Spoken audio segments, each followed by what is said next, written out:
Hello दोस्तों, यह बौद्ध धर्म से जुड़ा हमारा सेकेंड वीडियो है। इस वीडियो में जो है हम सब पूरे संपूर्ण बौद्ध को संपन्न कर देंगे। पिछले वीडियो में हमने बताया था कि बौद्ध धर्म जो है किस कारण से अपने जो उदय हुआ था बौद्ध धर्म का। उसके बाद इस धर्म का जो स्थापना गौतम बुद्ध ने किया था। गौतम बुद्ध से जिससे सुसंबंधित जो उसका जन्म से लेकर मृत्यु तक उसका उपदेश कहाँ प्राप्त हुआ था, दिया था उन्होंने। ज्ञान प्राप्ति के बाद कितने वर्ष की आयु में उनको ज्ञान की प्राप्ति हुई, कब उन्होंने गृह त्याग किया, ये सारी चीज़ जो है हम पहले वीडियो में बता चुके हैं। आज हम बताएंगे बौद्ध धर्म से जुड़े कुछ अन्य बात। तो यहाँ शुरू करते हैं।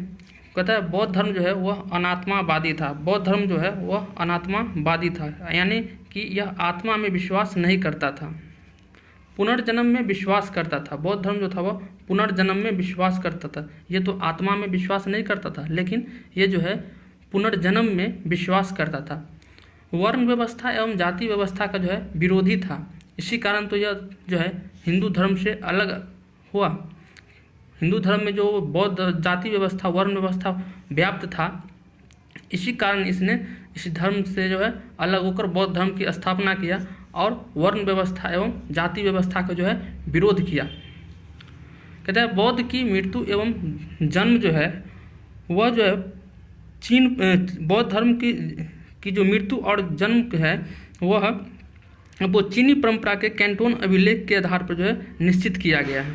जो चीनी परंपरा के जो कैंटोन अभिलेख होता है उसके आधार पर जो है इसको जो है निश्चय किया गया है। कहता है बौद्ध धर्म की जानकारी जो है त्रिपिटक से मिलता है। बौद्ध धर्म का जो जानकारी है, त्रिपिटक का कहने का मतलब हो या बौद्ध धर्म का जो एक मुख्य 3 ग्रंथ है, विनय पिटक हो गया, सुत्त पिटक हो गया या अधिधम्म पिटक हो गया, उसमें इसका जानकारी आपको मिलता है। तो इसलिए तीनों बुक को जो है त्रिपिटक कहा है। तो त्रिपिटक जो है तीनों पाली भाषा में लिखा गया है। तो बौद्ध धर्म से जानकारी जो है किसमें मिलता है? त्रिपिटक में। त्रिपिटक में कौन कौन से पुस्तक आते हैं? विनय पुस्तक, सुत्त पिटक और अभिधम्म पिटक आता है। कहता है कि बौद्ध धर्म जो है त्रिरत्न है। बौद्ध धर्म में जो त्रिरत्न है वो है बौद्ध, बुद्ध, धम्म और संघ। बुद्ध, धम्म और संघ, ये जो है बौद्ध धर्म का त्रिरत्न है। इन्होंने उपदेश जो दिया था, जितना भी उपदेश जो है गौतम बुद्ध ने दिया था, उन्होंने सभी का सभी पाली भाषा में अपना उपदेश जारी किया था। गौतम बुद्ध ने किस में? तो पाली भाषा में जो है इन्होंने अपना सारा उपदेश दिया था। कहता है पावा के समीप मृत्यु 483 ईसा पूर्व में, यानी चुंद द्वारा जो है सुकुमारवाद। कहता है गौतम बुद्ध की जो मृत्यु हुई वह पावापुरी के समीप, जो अभी कुशीनगर में है, पावा में समीप, उनकी मृत्यु जो है 483 ईसा पूर्व में हुआ। इस मृत्यु का जो कारण बताया जाता है वह चुंद नामक एक व्यक्ति था, जिन्होंने गौतम बुद्ध को जो है शुकर माधव, शुकर माधव का मतलब होता है यहाँ पर जो है सुअर का मांस। शुकर माधव का मतलब सुअर का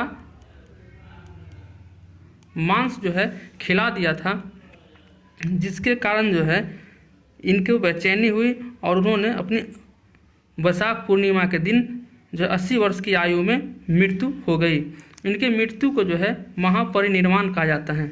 बौद्ध के मृत्यु को महापरिनिर्वाण कहा जाता है। जब बौद्ध भगवान की जो है मृत्यु हो गई तो इनकी अस्थियां को जो है 8 भागों में बांटा गया, 8 भागों में जो है विभाजित किया गया। कहाँ कहाँ इसको क्षेत्रित किया गया? तो ये था कुशीनगर, वैशाली, कपिलवस्तु, पावागढ़, अलकल्प, रामग्राम, राजगिरी और बेट द्वीप। ये 8 जगहों पर जो है इनकी अस्थियों को वितरित किया गया। कहाँ कहाँ?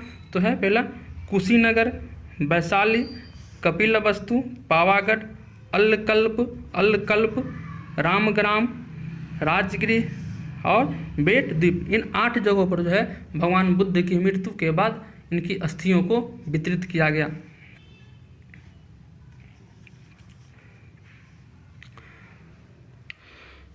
महात्मा बुद्ध ने सर्वप्रथम 4 जो है श्रेष्ठ सत्य बताया। इन्होंने जो उनके 4 सबसे बड़ी सत्य था वह बताया। पहला कि विश्व जो है वह दुखों से परिपूर्ण है, पूरा विश्व जो है वह दुखों से परिपूर्ण है। विश्व दुखों से परिपूर्ण है। दूसरा उन्होंने बताया था कि अभिलाषाएं जो है वह दुखों का कारण है, यानी इस कारण जो है दुख ही समुदाय हैं। अभिलाषा के कारण जो है वह समुदाय जो है अभिलाषा या इच्छा के कारण जो है दुख प्राप्त है। उसका बाद है उन्होंने तीसरा सत्य कहा था वो था अभिलाषाओं को जो विजित करके जो है सभी दुख से छुटकारा पाया जा सकता है। उन्होंने दुख के निरोध को भी बतलाया था। अभिलाषा इसका जो बताया था उन्होंने, अभिलाषा से छुटकारा हो जाएगा मनुष्य को तो वह जो है सभी दुखों से जो है दूर हो जाएगा, अभिलाषा से छुटकारा। और अंतिम जो था उसका दुख निवारण की मार्ग जो है इसको बताया था दुख निरोधगामी प्रतिपदा। इसका मतलब जो है दुख निवारण का उपाय बताया था, दुख निवारण का राह या मार्ग बताया था। भगवान बुद्ध के अनुसार जो है वह अष्टांगिक मार्ग से जो है दुखों से लोग मुक्ति पा सकता है। भगवान बुद्ध के अनुसार जो है मनुष्य अपने अष्टांगिक, उन्होंने एक अष्टांगिक मार्ग जिसमें 8 राह बताए थे, 8 जो है मार्ग बताए थे जिसको जो है अष्टांगिक मार्ग कहा गया, उससे जो है लोग पाकर जो है छुटकारा पा सकता है। तो उसमें क्या था, सम्यक दृष्टि। 8 जो उन्होंने अष्टांगिक मार्ग बताया था उसमें पहला था सम्यक दृष्टि, सम्यक संकल्प, सम्यक वाणी, सम्यक कर्मकांड, सम्यक आजीव, सम्यक व्यायाम, सम्यक स्मृति, सम्यक समाधि। इन्होंने जो है अपने अष्टांग मार्ग बताया था। पहला था सम्यक दृष्टि, सम्यक संकल्प, सम्यक वाणी, सम्यक कर्मांत, सम्यक आजीव, सम्यक व्यायाम, सम्यक स्मृति, सम्यक समाधि। इन्होंने 8 जो है राह दिखाया था मनुष्य को जिससे जो है वह दुखों से छुटकारा पा सकता है।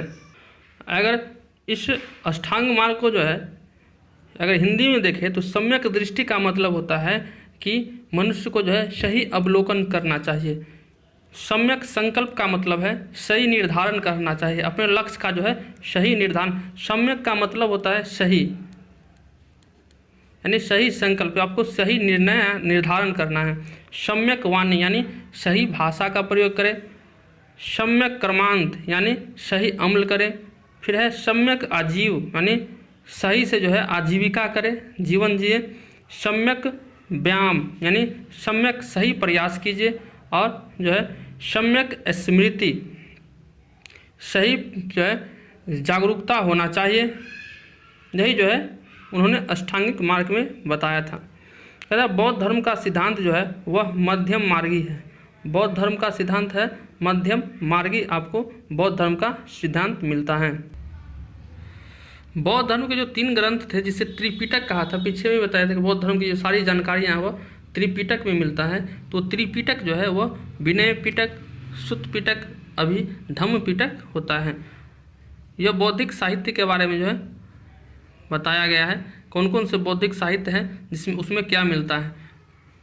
एक कहता है निकाय और जातक, जिसमें सिद्धांत एवं कहानियों का संग्रह है। निकाय और जातक में जो है इसमें कहानियों का संग्रह है, बौद्ध से संबंधित कहानियाँ। जातक में जो है बुद्ध की पुनर्जन्म की कहानी है। जातक एक साहित्य है, बौद्धिक साहित्य, जिसमें जो है बुद्ध की पुनर्जन्म की जो है वह कहानी लिखा गया है। कहता है दीपवंश तथा महावंश दोनों जो है पाली भाषा में है। इसमें जो है मौर्यकालीन जानकारियाँ मिलती हैं। दीपवंश और महावंश में जो है इसमें जो है मौर्य के समय का जो है सारी जानकारियाँ मिलती हैं। एक है मिलिंद पन्हो, जिसको नागसेन लिखा है। मिलिंद पन्हो को जो है नागसेन ने लिखा है। में यवन शासक मीनांडर की जानकारी मिलता है। मिलिंद पन्हो में जो है बौद्ध के समय यमन के शासक मीनांडर का जो है वह जानकारियाँ मिलती है। कथा वस्तु में जो है हिनायन, उसमें यह जो है हिनायन बौद्ध जो संप्रदाय धर्म था वो 2 भागों में बटा था। एक हिनायन और दूसरा महायान। तो ये हिनायन कथा वस्तु में बुद्ध की जीवन चरित्र कथा लिखा गया है। बौद्ध धर्म से जो जुड़ी 4 प्रमुख संगीतियाँ थी उसके बारे में देखते हैं। बौद्ध धर्म से जुड़े जो 4 जो मुख्य संगीतियाँ थी उसमें जो है पहला जो था वह उसका स्थान था राजगृह, और यह जो है राजगृह के सप्तपर्णी गुफा में आयोजित किया गया था। समय था उसका 483 ईसा पूर्व में इसका आयोजन किया गया, यानी जिस वर्ष जो है गौतम बुद्ध जी का मृत्यु हुए या महापरिनिर्वाण प्राप्त किए उसी वर्ष जो है पहला बौद्ध संगीति आयोजित किया गया, और उसका अध्यक्ष जो था वह महाकश्यप था उसकी अध्यक्षता में पहला बौद्ध संगीति आयोजित किया। उस समय जो शासनकाल है वह अजातशत्रु का था। उस समय का शासक अजातशत्रु था और यह हर्यक वंश से जो है संबंध रखता था, यानी हर्यक वंश का जो शासक था अजातशत्रु, उसी के समय जो है पहला बौद्ध संगीति राजगृह में 483 ईसा पूर्व महाकश्यप के नेतृत्व में जो है वह आयोजित किया गया। इसका मुख्य उद्देश्य था इस बौद्ध संगीति का आयोजित करने का कि उसमें बुद्ध के उपदेशों को जो है 2 पिटक में संकलित करना था, यानी बुद्ध जो जितने भी अपना उपदेश दिए थे उसको जो है सभी को संग्रह करके उस पर 2 किताब बनाया गया, 2 ग्रंथ बनाया गया या 2 बौद्ध साहित्य बनाया गया, जिसमें जो है सुत्त पिटक और विनय पिटक बनाया गया। यानी जितने भी बौद्ध ने अपने जीवन में उपदेश दिया था उस उपदेश को इस बौद्ध संगीतियाँ द्वारा जो है वो संकलित किया गया, संग्रहित किया गया। दूसरा बौद्ध संगीतियाँ जो हुई उसका स्थान था वैशाली, यानी अब जो है धीरे धीरे अब पहला राजगृह में था और दूसरा जो है वैशाली में आना आ गया। इस समय इसका जो समय था 383 ईसा पूर्व, यानी बौद्ध के मृत्यु के जो 483 में उनकी मृत्यु हुई थी या महापरिनिर्वाण प्राप्त किए थे उसके ठीक 100 साल बाद जो है 383 ईसा पूर्व में जो है इस का आयोजन किया गया। इसकी अध्यक्षता जो थे वह सबकामी, यानी उसको सर्वकामी भी कहा जाता था, उनके अध्यक्षता में जो है सबकामी की अध्यक्षता में यह आयोजित किया गया। और समय जो शासनकाल था वह कालाशोक का था और वो किसी वंश के थे, शिशुनाग वंश के यह शासक थे। पहला जो था वह हर्यक वंश के अजातशत्रु के नेतृत्व में किया गया था और यह जो है कालाशोक के शासनकाल में किया गया। इसका प्रमुख उद्देश्य जो था वह बौद्ध धर्म के इस अस्तवीर एवं महासांगिका 2 भागों में विभाजन इसका मुख्य उद्देश्य था। तीसरा बौद्ध संगीतिया जो था वह अब पाटलिपुत्रा में आ गया। तीसरा बौद्ध संगीति जो था वह पाटलिपुत्रा में आ गया। इसका समय जो था वह 251 ईसा पूर्व में इसका आयोजन किया गया। अध्यक्षता तथा यह मोगलीपुत्र तिस्य था।